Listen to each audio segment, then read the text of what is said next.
It's okay as it is. Yeah, actually, you think? I mean, is No, it? no, it works. Yeah, it's okay. What about my? Oh, this is turned on now.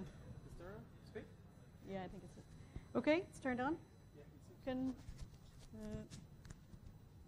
Can you hear me? I think it's okay. It's okay. Okay. Okay.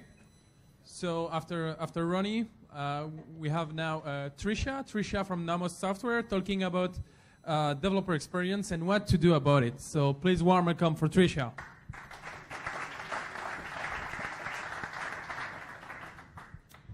Hi, so I'm from Nomos Software. The picture in the slide is of myself and David Gary, who founded Nomos Software with me. And what I'll talk about is developer experience and what you can do about it, and talk a little bit about, I guess, the impact of on costs to the enterprise if you don't take into consideration developer experience. So what I'll talk through in the slide set is the importance of developer experience first.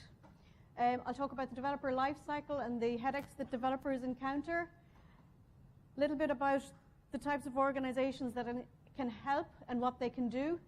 And then I want to talk a little bit about some lessons from the past and their focus a little on costs. Then a summary. So why is developer experience important? It's because digital experience, so if you step back, it's because digital business is important. And I'm looking here in this slide specifically at banks, because we have some familiarity with that domain. And banks are moving towards digital business because they have to. So what I outline here on the slide is 3 trends that are pushing banks towards digital business, and in particular towards digital business that involves third parties and the usage of APIs. So the 3 trends would be innovation and competition from outside of banks. I guess you're all familiar with that. So telcos, PayPal, etc., all competing competing with the banks.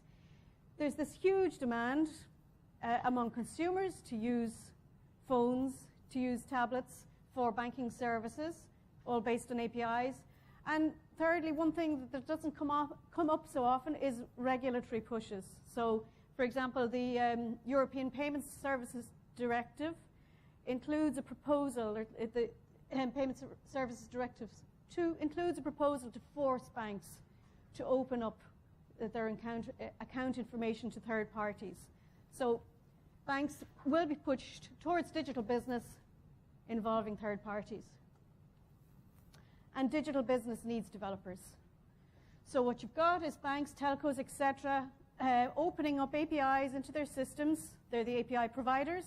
So they're providing access to information and services.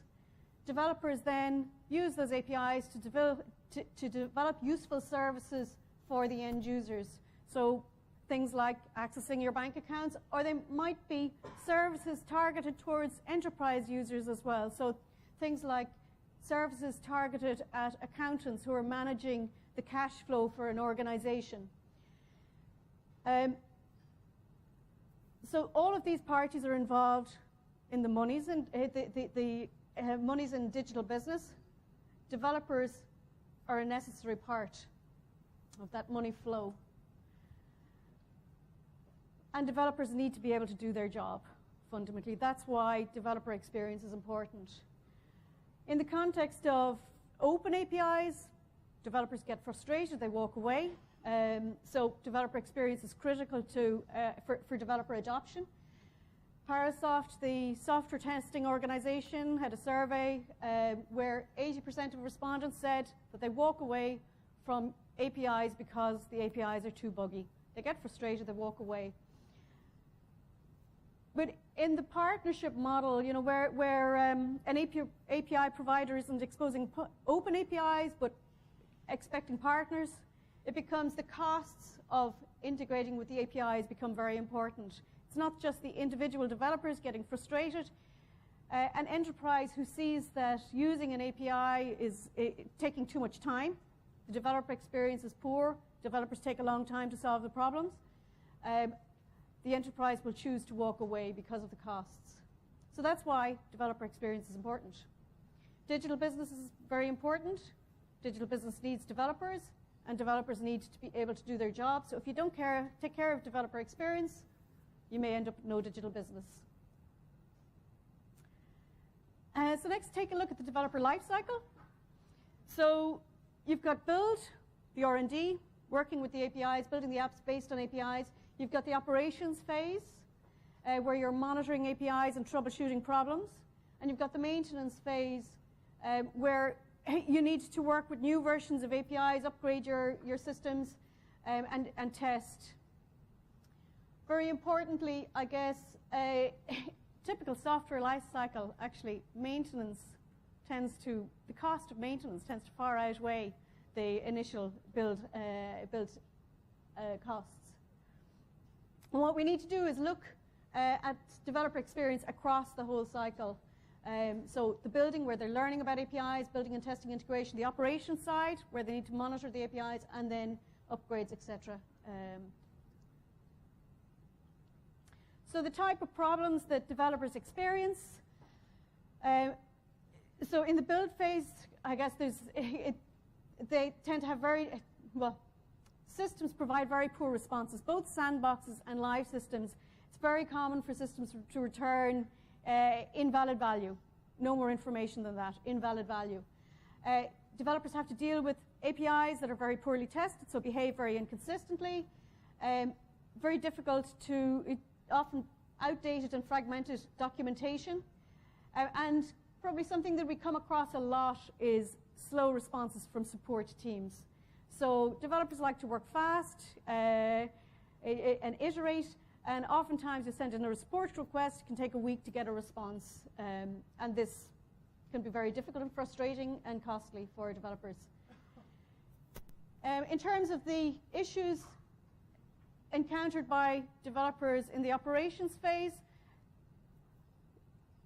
developers will often be dependent on many different APIs. It could be 10, it could be 40, it could be 100. They need to monitor all of those APIs together. And they need to anticipate issues with the APIs before they impact customers. So for example, in one of our use cases, we monitor a billing API for a large digital services provider. If they can detect issues, they have intermittent problems with the billing API. If they can detect issues early, they can prevent,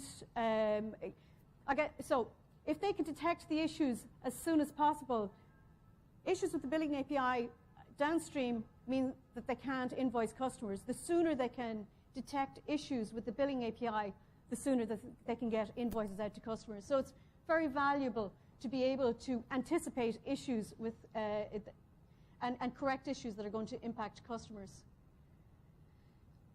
They also need to be able to troubleshoot issues when the system returns very poor, when issues occur in the live systems. On the maintenance side, their problems are around frequent changes to APIs, trying to manage upgrade to new versions, and detecting compatibility issues with those new versions. So those are the types of issues that developers encounter. Then who can help? So API providers are critical for developer experience. The API providers can provide support and test environments for developers. Really importantly, they need to provide support for all the different releases of the versions of the APIs, and they need to provide support for the versions in advance. They can also publish automated notifications on API status, so indicating when there's going to be a downtime, when an API is going to be deprecated. On the other side, so that's an API provider can provide support for a single API or the APIs that they own themselves. But API users have to use many APIs, so not from one single source. And there, I think the organizations that can provide support and help to API developers or API users are the API platform providers. So they can provide tools for monitoring and testing multiple APIs. And very importantly, they can design their systems to consume the notifications from all of the API providers. for the APIs that you're using.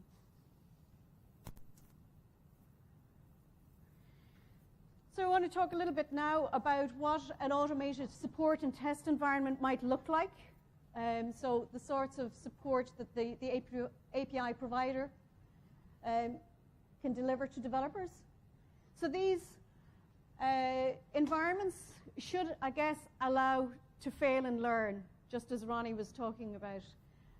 So developers like to iterate and work continuously. So the support environments need to be available 24/7 and allow people to continuously learn and test.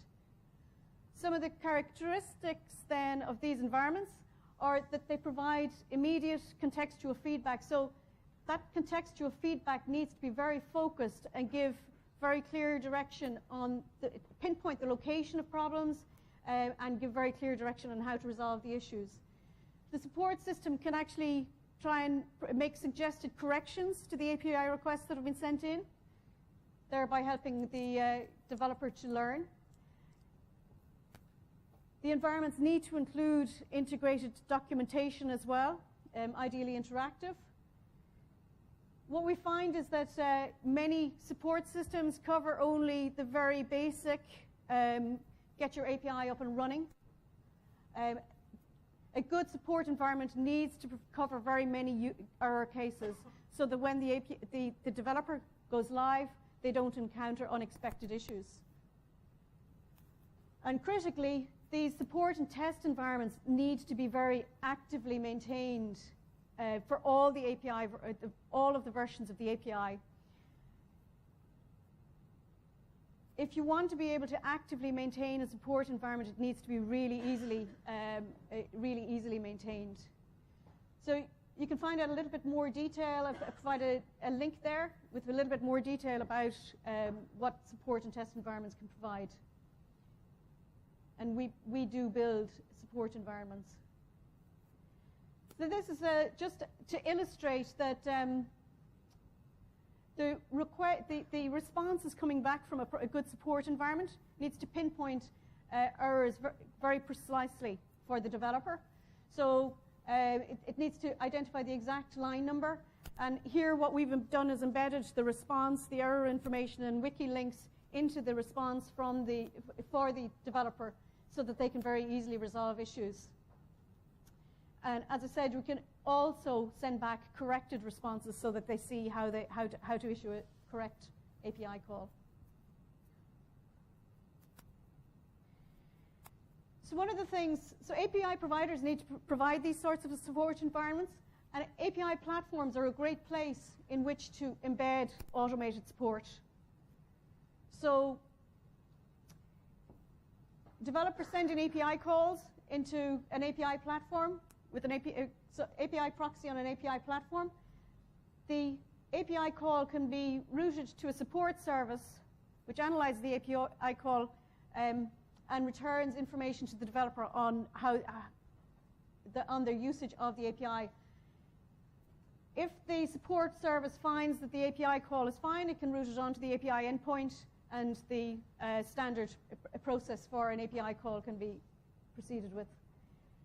So API platforms provide a great place to attach business logic to the API call, and it's very easy to maintain the support service in this sort of environment. So you don't have to, if you want to improve, say, the messaging coming back from a live system, you don't have to wait 6 months for the release cycle for the back-end system.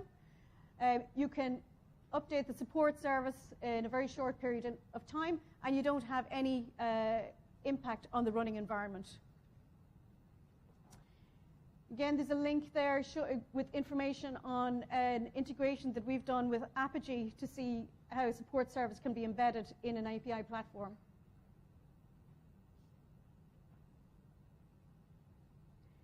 So the support services are really useful for the developer in the build and integration test phase, but also when they're troubleshooting issues with live systems, and in the maintenance phase as they're trying to test for upgrade new versions of the API.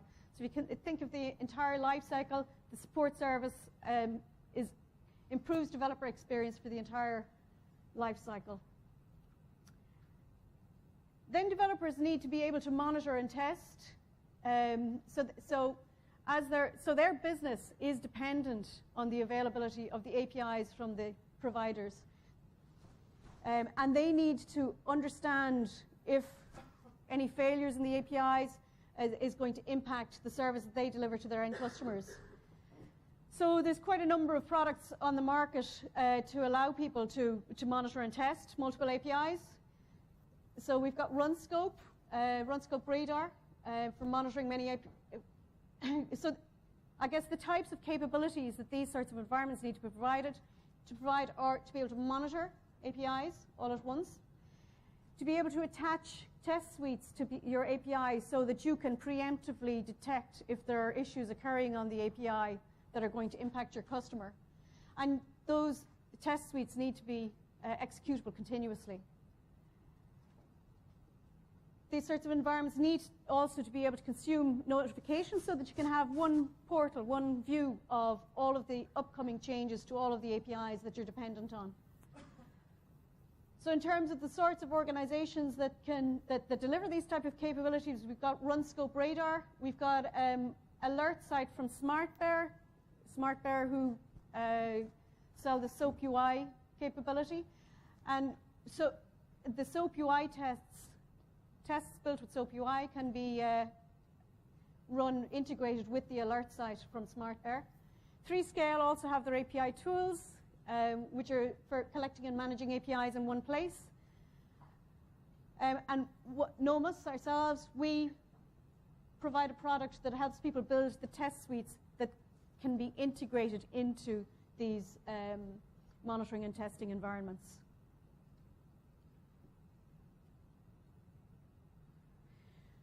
So now I'm going to talk just a little about our experience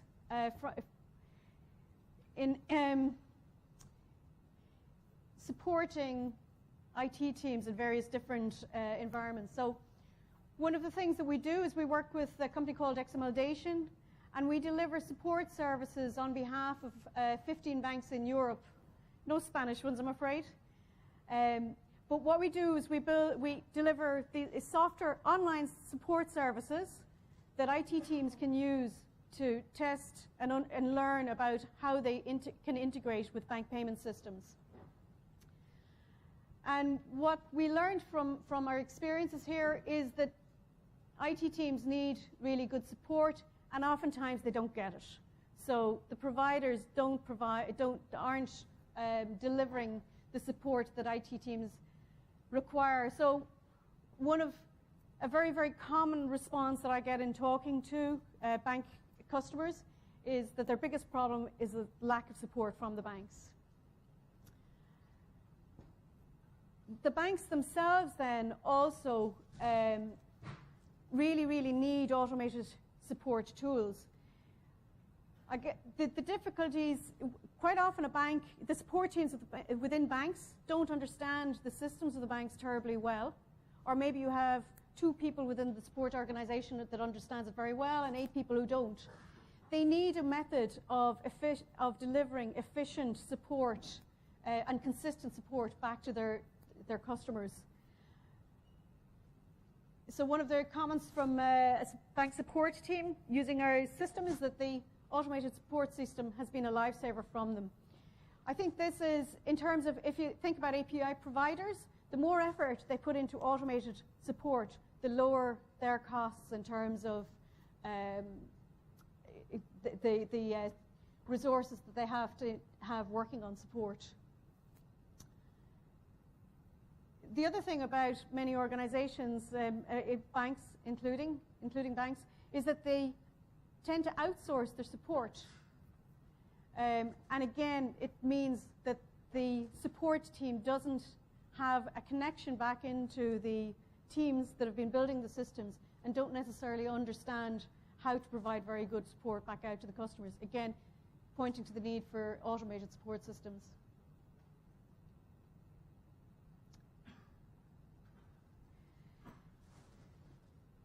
And so at the outset I said that with digital business, if you don't take care of developer experience, you might end up with no business.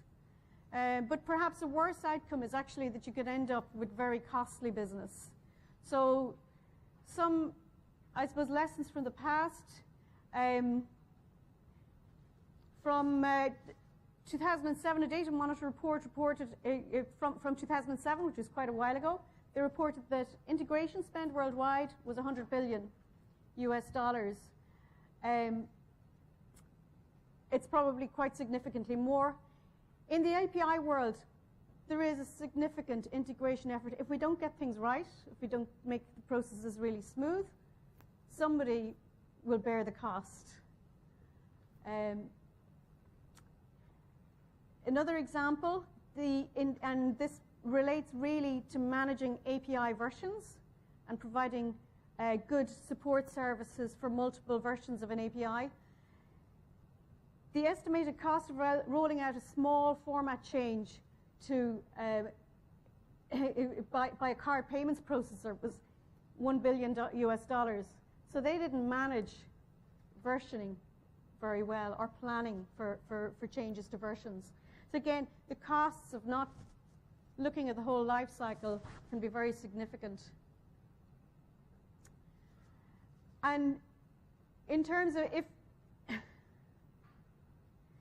if we look at some of the ways in which business works at the moment, banks currently charge for payments that are rejected. They slap on an automated charge if payments are rejected.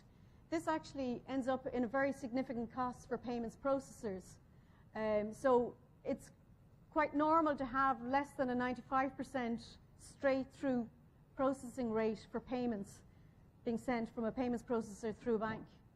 And the costs of that are very substantial. Banks are very strong, so they can pass that cost back to the payments processor. But basically, the point is that in the API world, if the API processes aren't well managed, somebody in the flow is going to bear significant costs. Another example is e-invoice processor, where in that case, they have to accept all of the e-invoices that are sent into them. A significant number of them have errors, and what they do is they employ over 100 people to manually correct what should be straight-through processing of e-invoices. So if developers don't understand how an API is used and all its corner cases, someone in the chain is going to bear a cost.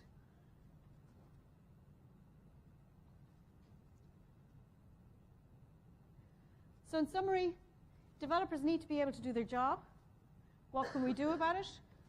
API providers need to provide very good support and test environments. They also need to be publishing automated notifications so that API platform providers can collate those notifications and provide the developers of applications with very good monitoring and test tools so that they can manage the whole life cycle. If you don't take care of developer experience, you may end up with no digital business, or you could end up with very, very costly, unprofitable digital business.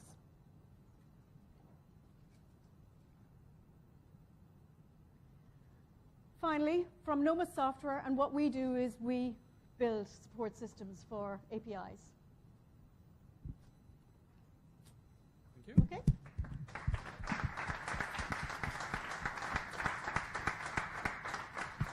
It works. Any question in the room? Yeah.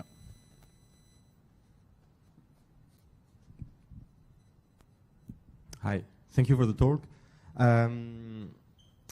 Well, as an API consumer, I often meet some frustration when company upgrade their APIs. So when some stuff get depreciated and they get to another version, it's actually very complex to find the right strategy for when you are the API provider. So what can you advise here, or how actually your clients, what type of strategy do they take when they upgrade? Yeah, so there's two things. I mean, it is very difficult. It's a thorny issue, but there's two things. One is transparency, so that you want to make your new version available early, and you want to allow your community to test against that API early. And the other thing, the other strategy is actually, if we go in, so you can attach business logic to your API calls. And one thing that providers can do is they can autocorrect. If you want to maintain 2 versions for a period of time, you can add a service in on your API proxy to transform from one version to the next. Yeah, the auto-correction, actually, there was also something that sounds very strange, because I never met any API that does that. And I think technically it's also very complex to be able to build something like this. So I don't think it's particularly complex. It depends on the type of autocorrections. Obviously, it's very difficult to build a generic autocorrection facility, but actually to autocorrect, many times different versions of an API aren't significantly different, and to do some autocorrection in that context is actually not that difficult. The important thing is being able to attach the business logic in on the API and do the transformation there.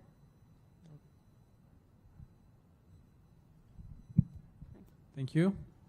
We have time for one other question. It will be mine. Just in the value chain, so you talk about API proxy, API platform, you talk about API testing, monitoring tools. Which are maybe also API distribution platform? Maybe you can integrate. Which are must-have? So really, don't avoid this. Don't do it yourself. Use them.